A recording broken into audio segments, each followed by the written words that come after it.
This is Democracy Now!, democracynow.org, The War and Peace Report. I'm Amy Goodman as we continue our discussion about Ukraine with Ray McGovern, former senior CIA analyst whose duties included preparing the president's daily brief and chairing the national intelligence estimates. He was an analyst of Russian foreign policy in the first decade of his 27-year career with the CIA. So, Ray McGovern, your assessment of what's happening now, and talk about it in the context of your background.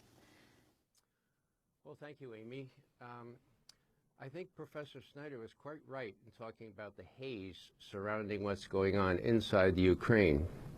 What I can speak to is how the Russians look at the Ukraine and how incredibly sensitive they are to what they perceive as threats to its frontier, to its near frontier, and particularly to republics that were once a constitutive part of the Soviet Union back in the days when I started analyzing the USSR.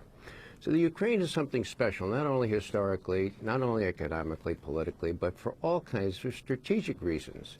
Now, the question is, who's provoking this unrest? And, you know, what I know is that you really have to stick close to the evidence. And in this case, we have incredible evidence based on an intercepted telephone conversation. And who's speaking? Well, it's the Assistant Secretary for European Affairs, Victoria Nuland, talking to the ambassador, our ambassador in Kiev. And what she's saying here, and I'll just read one sentence, Yatsenyuk, he's the guy. He's got the economic experience, the governing experience. He's the guy you know, I guess, as opposed to the guy you don't know. Now, guess what? A few weeks after that, Yatsenyuk has become the interim prime minister of the Ukraine. Russia brought this on itself by overreaching.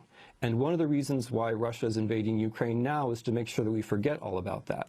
If Russia had not overreached in Ukraine, it wouldn't have provoked the revolution, which it's so unhappy about now.